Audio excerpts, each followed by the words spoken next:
আসসালামু আলাইকুম রহমতুল্লাহি ওবরকাতুহু। সম্মানিত দর্শক, বাংলাদেশের পেট্রোল পাম্পগুলোতে রীতিমতো ইরান এবং আমেরিকার যুদ্ধ শুরু হয়ে গেছে।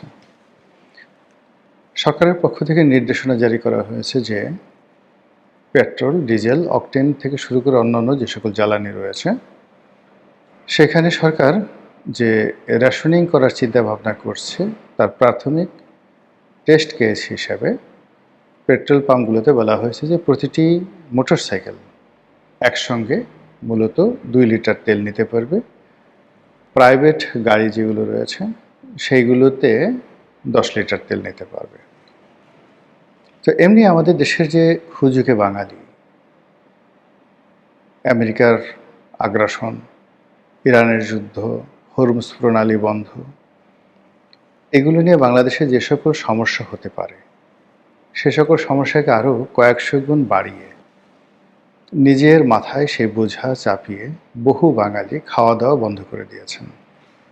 অনেকে ব্যবসা বাণিজ্য বন্ধ করে দিয়েছেন, অনেকে রাজনীতি বন্ধ করে দিয়েছেন, আর সারাক্ষণ ফেসবুকে বসে এআই দ্বারা তৈরি করা যে সকল ভিডিও রয়েছেন সেগুলো দেখে মোটামুটি বেঁচে থাকার আনন্দ বা সার্থকতা খুঁজে বেড়াচ্ছেন। আমাদের দেশের বেশিরভাগ মানুষ ইরানের সাপোর্টার। কাজেই ইরান আমেরিকার কোন কোন ঘাঁটিতে আক্রমণ করলো এবং কোন জ্যোতিষী ইরানের জয়ের ব্যাপারে কী বলেছেন, এমনকি মুহাম্মদ রসুলুল্লাহ সাল্লাহ আলাইসাল্লামের যে হাদিস সমূহ রয়েছে ইরানকে নিয়ে, সেইগুলো তন্ন তন্ন করে খুঁজে মোটামুটি কাজকর্ম বন্ধ করে দিয়েছেন।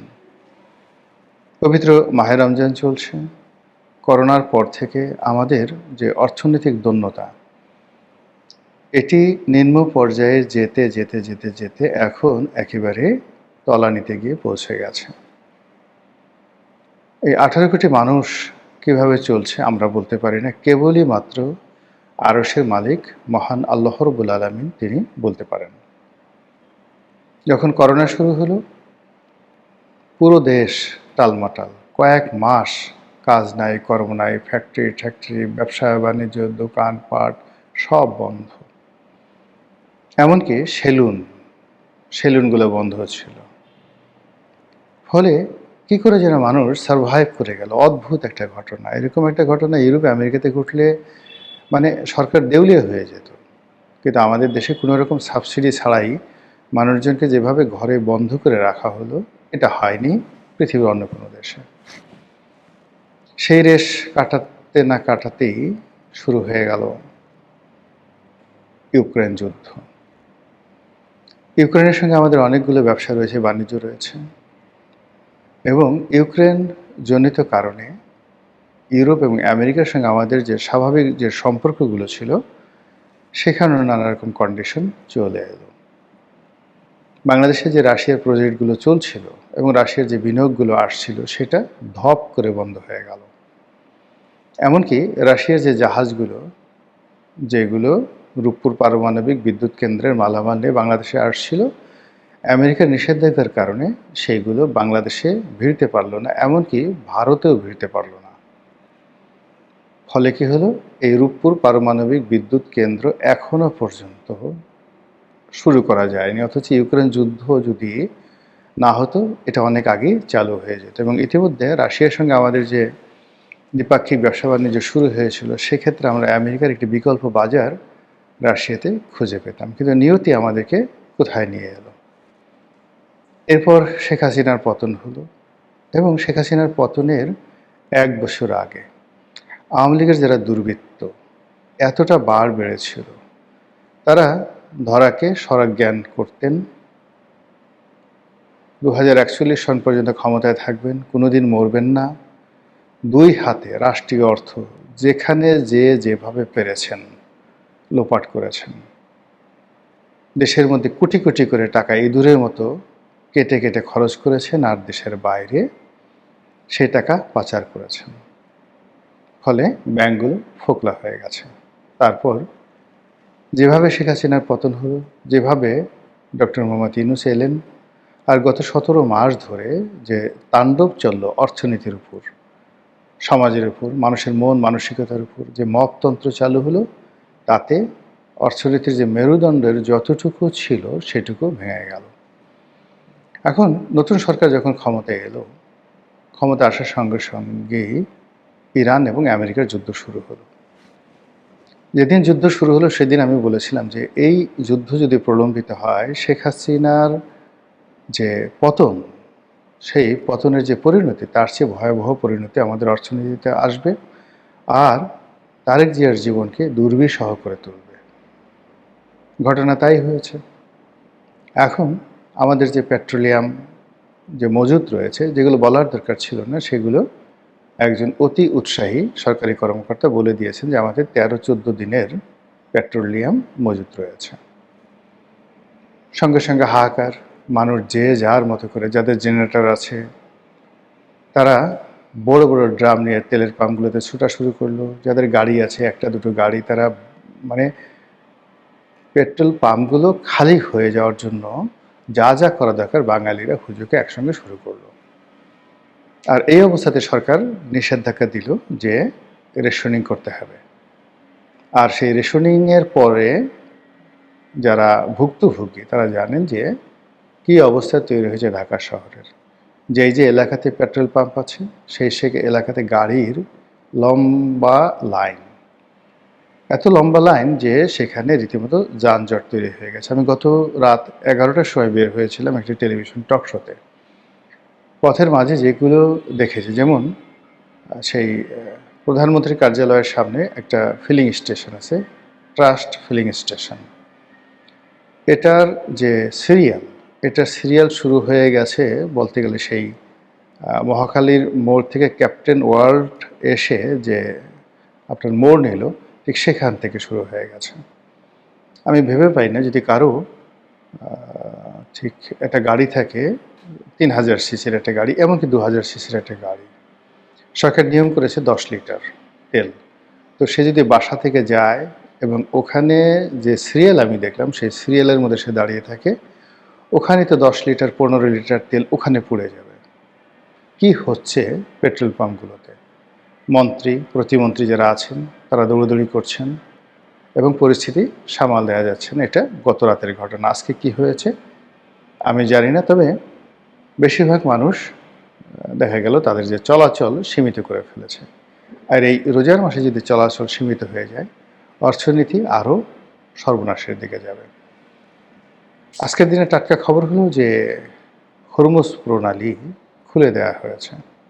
খুলে দেওয়া হয়েছে সকল দেশের জন্য, কেবলমাত্র ইসরায়েল এবং আমেরিকার যারা তেল রপ্তানিকারক বা ইসরায়েল আমেরিকার যে জাহাজগুলো সেগুলো হরমুজ প্রণালী দিয়ে যেতে পারবে না। এতেও কিন্তু সর্বনাশ থামবে না। প্রচণ্ড রকমভাবে মানে তেলের বাজার, অর্থনীতি এগুলো ঝুঁকির মধ্যে পড়ে যাবে। কারণ হলো সারা দুনিয়া মূলত আমেরিকা নির্ভর। তো আমেরিকা যে তেলগুলো কিনছে মধ্যপ্রাচ্য থেকে, সেই তেলগুলো যদি না কিনতে পারে, তাদের জাহাজ যদি হরমুজ প্রণালীতে চলতে না পারে, চীনের মানে বা ভারতের যে জাহাজগুলো সেগুলো অবাধে চললেও আমাদের অর্থনীতিতে কোনো ইতিবাচক ধারা আসবে না। তো এনিওয়ে এখন এরকম একটা হ্যাফাজেট অবস্থা চলছে। আমি যতটুকু জানি যে সরকারের অর্থনৈতিক অবস্থা, ব্যাংকিং অবস্থা এত ভালো নয়, বা একেবারেই যাকে বলা হয় সংকটাপূর্ণ, ভালো বলাটাই ঠিক হবে না। এই সংকটাপূর্ণ অর্থনীতি নিয়ে তারপর সেই যাকে বলা হয় আপনি স্পট মার্কেট থেকে বেশি দামে এলএনজি এনে, পেট্রোলিয়াম এনে, ডিজেল এনে, ফার্নেস অয়েল এনে বাংলাদেশের চাহিদা পূর্ণ করবেন, এটা বলতে গেলে অসম্ভব ব্যাপার। কাজেই এই সমস্যাটা থেকে যাবে এবং এই সমস্যাটা আমাদের অর্থনীতির চাকাকে থামিয়ে দেবে। এবং বর্তমান সরকারের বিরুদ্ধে যদি কুচক্রী মহল তারা রাস্তায় নেমে অনাসৃষ্টি তৈরি করে, আমি খুব অবাক হব না। গেল এক।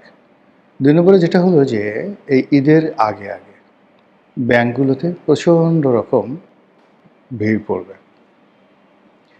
ইতিমধ্যে সাবেক গভর্নর খোলামেলা কথাবার্তা বলে 5টি ব্যাংককে ব্লক করে দিয়েছে, ইসলামী ব্যাংকগুলোকে, যেখান থেকে একটি টাকাও তোলা যাচ্ছে না। আমার এসএলএমের ফার্স্ট সিকিউরিটি ব্যাংকে অ্যাকাউন্ট ছিল, দীর্ঘদিন ধরে আমি এই ব্যাংকে অ্যাকাউন্ট পরিচালনা করতাম এবং আমার ব্যবসা যখন খুব ভালো, তখন এই ব্যাংকের সাথে মানে বিশাল লেনদেন করেছি। আমার গার্মেন্টসের অ্যাকাউন্ট এখানে ছিল, বিকল্প অ্যাকাউন্ট এখানে ছিল। আর অফিসের একদম পাশে হওয়ার কারণে দৈনিক যে নগদ ট্রানজ্যাকশনগুলো হলো, আজকে বিকেলবেলা রাখতাম, আবার কালকে সকালবেলা তুলে নিয়ে আসতাম। এভাবে হিউজ ট্রানজ্যাকশন হতো। এমনকি যখন আওয়ামী লীগ জমানাতে এই ব্যাংকগুলো দেউলিয়া হওয়ার পর্যায়ে ছিল, তখন পর্যন্ত এই লেনদেনগুলো অব্যাহত ছিল। এখন এই ব্যাংকগুলো মার্জার হওয়ার পর এমন একটা অবস্থা তৈরি হয়েছে যে আমার একটা অ্যাকাউন্টে পর্যাপ্ত টাকা থাকা সত্ত্বেও একটা ক্রেডিট কার্ডের বিল আসছে ৮,০০০ টাকা, তারা সেই বিলটা দিতে পারেনি বা দেয়নি। এমনকি পরবর্তীতে যখন আমি নগদ টাকা পাঠালাম যে ঠিক আছে আপনাদের অ্যাকাউন্টে দিতে পারছেন না, আপনি ওই আমার ক্রেডিট কার্ডটা ওই অ্যাকাউন্টের সাথে অ্যাড করা যায়, অটো ডেবিট হয়ে যাবে।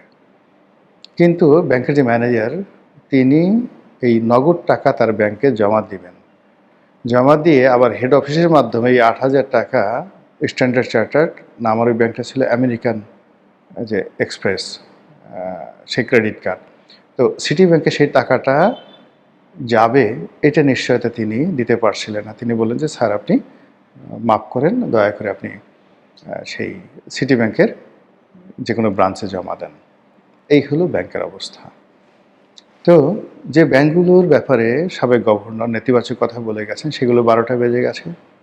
আর জনতা ব্যাংক, অগ্রণী ব্যাংক থেকে শুরু করে এমনকি সরকারি যে ব্যাংকগুলো রয়েছে সেগুলোর অবস্থাও ভালো নয়। তো নতুন সরকার ক্ষমতায় এসছে, আসার পর রাতারাতি টাকা ছাপানো সম্ভব হবে না। আর এই ঈদের আগে যদি টাকা ছাপানো হয়, তাহলে মূল্যস্ফীতি এবং মুদ্রাস্ফীতি নিয়ন্ত্রণহীন হয়ে পড়বে। সেক্ষেত্রে যে স্টেডি অবস্থা আছে, স্লো অ্যান্ড স্টেডি, এই অবস্থাতে যদি এই হুজুগে বাঙালি ঈদের আগে ব্যাংকে ভিড় করে, রীতিমতো ১,০০,০০০ টাকা তোলার জন্য, ৫০,০০০ টাকা তোলার জন্য ব্যাংকের কাউন্টারগুলোতে যদি মারামারি লেগে যায় ঈদের আগে, আমি আশ্চর্য হব না। এর বাইরে সরকারের শ্রম মন্ত্রণালয় তারা বলে দিয়েছে যে ঈদের আগে আপনার যে শিল্প কলকারখানায় কর্মরত শ্রমিক ভাই বোনেরা আছেন, তাদেরকে বেতন ভাতা পরিশোধ করতে হবে এবং এটা কত হাজার কোটি হবে আমি বলতে পারবো না, বিশাল। আপনি ৪০ লাখ লোক আছে প্রাইভেট সেক্টরে, বিশেষ করে গার্মেন্টসগুলোতে, প্রায় ২০ লাখ লোক আছে সরকারি কর্মকর্তা কর্মচারী।